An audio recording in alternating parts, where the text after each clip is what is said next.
इस साल आईपीएल के अंदर ई साला कप नमदू तो हमने देख लिया, क्या पीकेएल में ई साला कप नमदे भी हो सकता है इस सीजन में।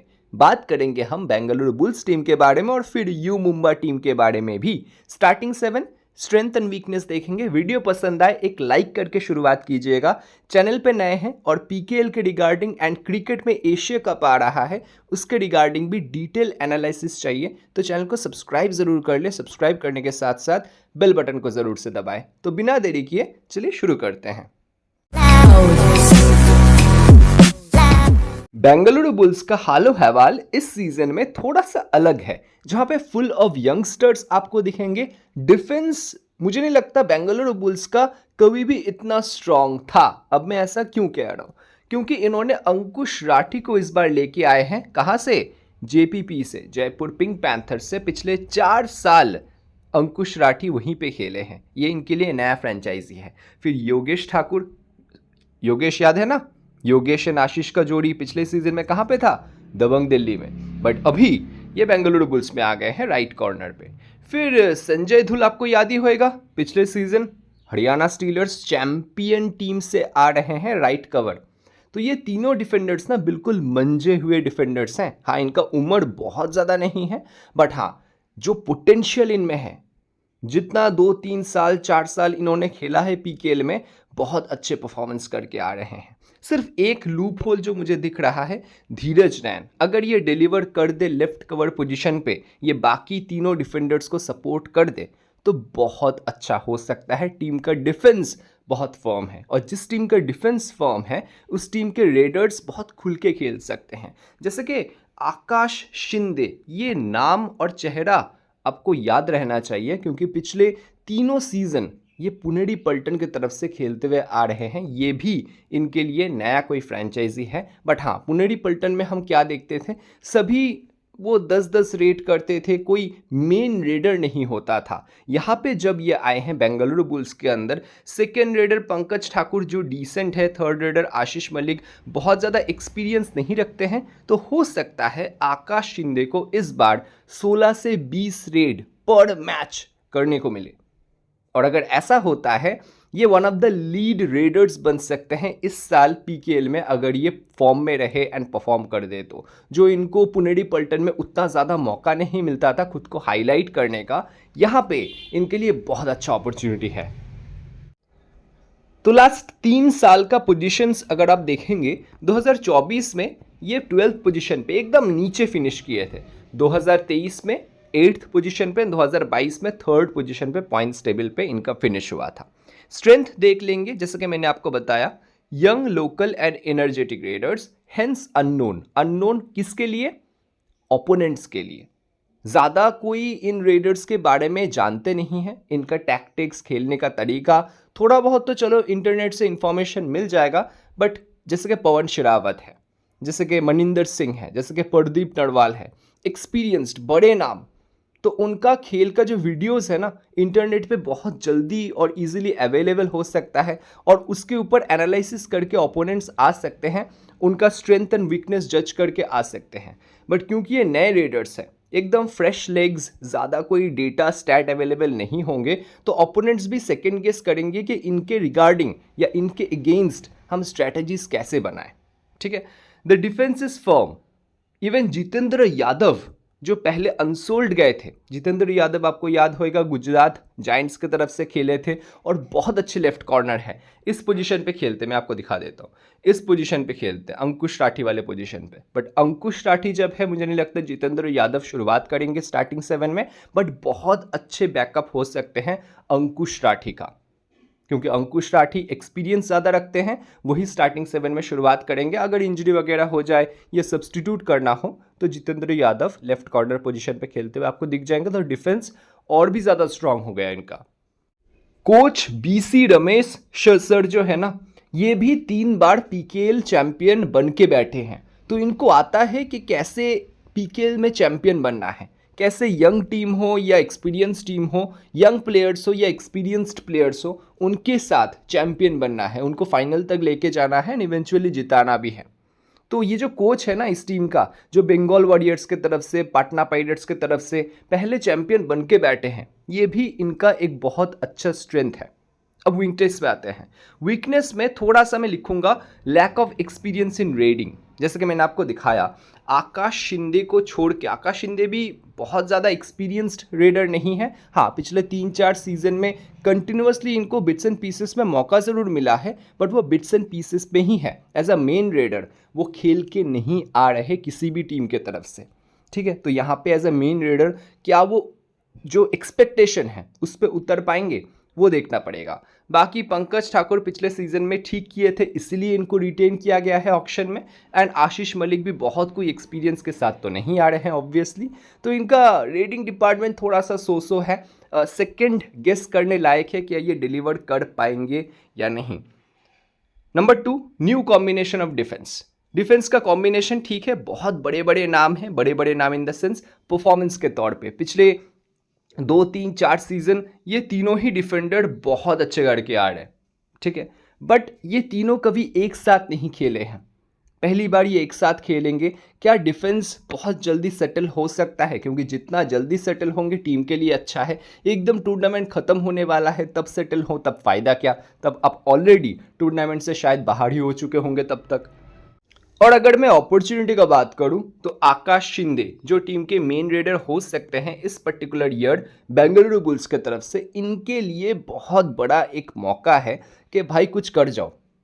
क्योंकि पुनेरी पल्टन में ये मौका इनको नहीं मिलता था कभी भी कि मेन रेडर के तौर पे खेलो, 15-20 रेड अकेले करो, टीम को जिताओ, मल्टी पॉइंट रेड लेके आओ, ठीक है। तो यहाँ पे आकाश शिंदे वो उभरते हुए सितारे हो सकते, एकदम शाइनिंग जो स्टार होता है ना टीम का, एकदम पोस्टर बॉय बन सकते हैं बेंगलुरु बुल्स का, अगर उस तरीके से परफॉर्मेंस करे तो। क्योंकि पोटेंशियल इनमें भर भर के है, लेफ्ट साइड से रेड करते हैं, ठीक है।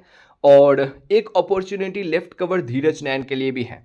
सभी संजय के तरफ देख रहे हैं, योगेश के तरफ देख रहे हैं, अंकुश राठी के तरफ देख रहे हैं, बट कोई धीरज नैन के बारे में बात नहीं कर रहा क्योंकि ज़्यादा लोगों ने देखा नहीं है। तो अपॉर्चुनिटी इनके लिए भी है कि अपना पोजीशन लेफ्ट कवर पोजीशन पे, ये जो मैट के ऊपर है ना टीम में, वो सेटल कर ले। क्योंकि बाकी 3 कहीं नहीं जा रहे, अंकुश राठी कहीं नहीं जा रहे, शायद ये टीम के कैप्टन भी हो, अभी तक इन्होंने कैप्टन अनाउंस नहीं किया है ऑफिशियली।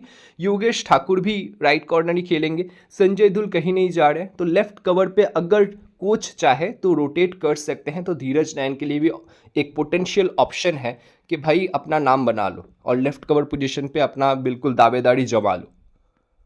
दोस्त, अगर मैं आपसे पूछूं कि इस बेंगलुरु बुल्स का सेटअप आपको कैसा लगा, ये जो स्टार्टिंग 7 है, क्या आप इससे एग्री करते हैं? पहली बात तो, एंड दूसरा बात, क्या आपको लगता है ये स्टार्टिंग 7 के साथ या इन प्लेयर्स के साथ इस बार ई साला कप नमदू हो सकता है पीकेएल के अंदर? कमेंट करके ज़रूर से बताइएगा। वीडियो पसंद आए एक लाइक कर दीजिएगा, चैनल पे नए हैं तो सब्सक्राइब कर ले। चलिए यू मुंबा के एनालिसिस की तरफ जाते हैं। अच्छा, यू मुंबा एक ऐसा टीम है ना जो पिछले 3 साल अपने एक्सपेक्टेशन से बिलो परफॉर्मेंस किया है, बिल्कुल खड़ा नहीं उतर पाए हैं। नरम गरम तो अब छोड़ ही दो, नरम ही है, गरम तो है ही नहीं, ठीक है। तो जो फर्स्ट 3 साल था ना पीकेएल का, जहाँ पे ये फाइनल्स तो खेलते ही थे, मतलब बाकी टीम्स compete करते थे कि कौन यू मुंबा को फाइनल में मीट करेगा, उस तरीके का ऑरा ये रखते थे शुरुआत के 3 साल में, जब अनूप कुमार थे, ऋषांक देवाडिगा थे, अजय ठाकुर थे इस टीम के साथ। बट अभी वो वाला बात नहीं रहा, फिर प्लेयर्स चेंज हो गए, कोच चेंज हो गए, यंगस्टर्स को इन्होंने सेटल नहीं होने दिया अपने टीम में। इस साल भी हालो हवाल कुछ ऐसा ही है, जहाँ पे सुनील कुमार पिछले सीजन में भी थे, कैप्टन है, इस सीजन में भी हैं और कैप्टन ही है। परवेज वैसवाल, सुनील और परवेज का कवर का जोड़ी अब तक टूटा नहीं गया है। अब यहाँ पे ना परवेज वैसवाल को इन्होंने छोड़ दिया था ऑक्शन में, फिर इन्होंने खरीद भी लिया। मतलब आपको क्या थोड़ा सा कम भरोसा है परवेज वैसवाल के ऊपर? क्योंकि अगर आप ऑक्शन में इनको छोड़ रहे हैं या ऑक्शन होने के पहले इनको छोड़ रहे हैं, तो इसका मतलब आपको नहीं भी चलेगा अगर परवेज वैसवाल आपके टीम में ना हो तो। ठीक है, तो ये जो फ्रेंचाइजी है ना, इनका भी भरोसा मैटर करता है, क्योंकि परवेज़ जायसवाल पिछले 2-3 सीज़न में बहुत कोई ख़ास परफॉर्मेंस दे के नहीं आ रहे हैं। नाम बड़ा है, सुनील और परवेज़ का जोड़ी बहुत बड़ा है, बट परफॉर्मेंस उस तरीके से नहीं आया है। तो हो सकता है जो कोच है या फिर आप कह लीजिए जो फ्रेंचाइजी है, उनका भरोसा भी थोड़ा-सा डगमगा रहा है। ठीक है? टीम में मेन रेडर अजीत चौहान पिछले सीजन में भी बहुत अच्छा परफॉर्मेंस किए थे, लेफ्ट साइड से रेड करते हैं, इस सीजन में भी बहुत अच्छा करने के पूरे चांसेस हैं। अनिल जुस्टा, ये जो अनिल जस्टा जो भी कह लो, ये बंदा ना लेफ्ट साइड से रेड करते हैं अजीत चौहान की तरह। इस सीजन में अगर सबसे ज़्यादा पैसे किसी को मिले हैं as a debutante, as a youngster, अब तक नहीं खेले हैं पीकेएल में, बट 78 लाख, मुझे बोलने में भी वो अटक रहा है, 78 लाख देके इनको खरीदा गया है। समझ सकते हैं, एकदम यंगस्टर है, डेब्यू करेंगे पहले मैच में, तो ये तो डेफिनेटली खेलेंगे मेरे हिसाब से। और संदीप कुमार या फिर जफर दानिश, इन दोनों में से कोई एक खेलेगा, संदीप कुमार या जफर दानिश। ठीक है, अब जफर दानिश डिफेंस से भी पॉइंट्स दे सकते हैं, रेडिंग भी कर सकते हैं, बट संदीप एक प्योर रेडर है जो पटना पायरेट्स की तरफ से खेले थे पिछले सीजन में, अगर आपको याद होएगा, राइट साइड से रेड करते हैं। तो जफर दानिश या संदीप कुमार में से कोई एक, अजीत चौहान एंड अनिल जुस्टा, ये टीम के 3 मेन रेडर हो गए। ठीक है, अब डिफेंस में आते हैं। डिफेंस में जो लेफ्ट कॉर्नर है, मुझे ज़्यादा कॉन्फिडेंस नहीं दे रहे हैं। लोकेश घोसलिया बहुत ज़्यादा इंप्रेसिव परफॉर्मेंस करके नहीं आ रहे हैं, हालांकि कोई कंसिस्टेंट मौका भी इनको नहीं मिला है अब तक। हालांकि रिंकू शर्मा जो है, जिनको 22 लाख में खरीदा गया है, बहुत ही ज़्यादा एक्सपीरियंस के साथ आते हैं, पिछले 4-5 सीज़न खेल के आ रहे हैं और ठीक ठाक परफॉर्मेंस करने वाले प्लेयर हैं, बहुत ही एग्रेसिव राइट कॉर्नर है। बाकी दोनों कवर्स के बारे में मैंने तो बात कर ही लिया, नरम गरम परफॉर्मेंस करके आ रहे हैं, बहुत ही ज़्यादा एक्सपीरियंस तो रखते हैं बट स्टेबिलिटी नहीं है रीसेंट परफॉर्मेंस के तौर पे। तो डिफेंस इनका सो है। अब अगर मैं इनका स्ट्रेंथ के बारे में बात करूं, experience defence with the likes of Sunil Parvesh and Rinku.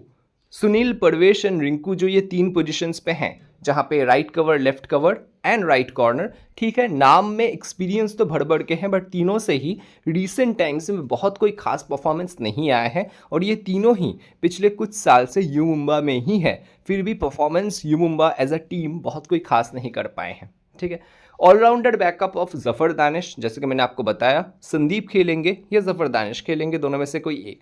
Zafar Danish allrounder ability लगते हैं, पिछले सीजन में बहुत अच्छा डिफेंस से भी पॉइंट्स दिए हैं, लेफ्ट इन या राइट इन पोजीशन पे खड़े हो जाते हैं और एंकल होल्ड, थाई होल्ड बहुत अच्छा कर लेते हैं।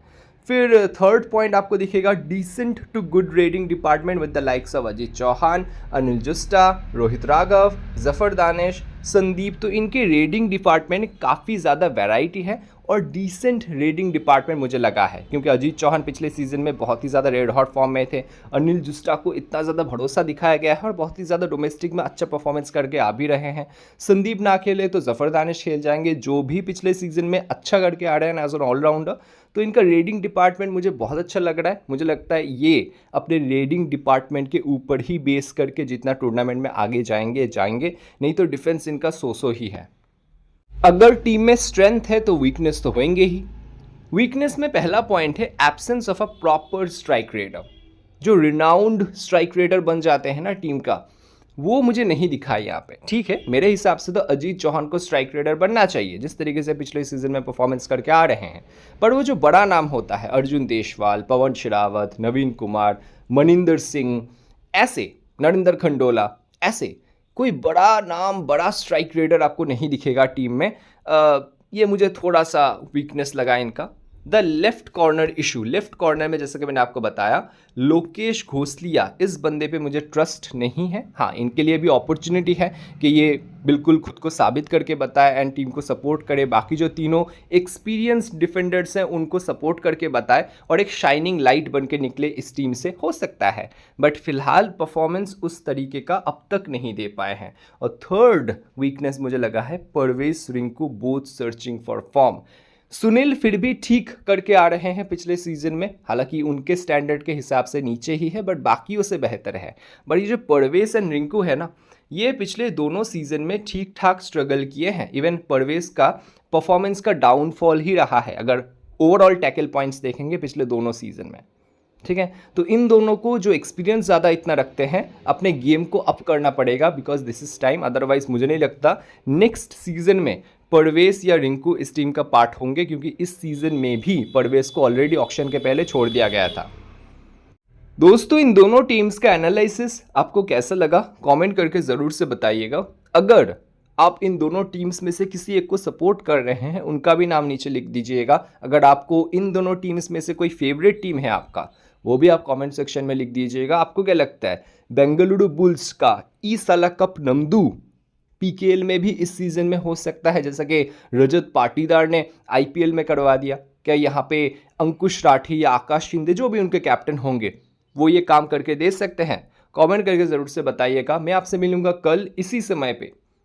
कहाँ पे? ज्ञानी स्पीक्स यूट्यूब चैनल पे। चैनल को सब्सक्राइब ज़रूर कर लें और बेल बटन को ज़रूर से दबा दें, क्योंकि एशिया कप आ रहा है, उनके भी एनालिसिस वीडियोस आएंगे बैक टू बैक, और प्रो कबड्डी के जब मैचेस होंगे, प्लेयर बैटल्स एंड ऑल, सब कुछ आपको देखने को मिल जाएंगे इसी स्पोर्ट्स चैनल पे।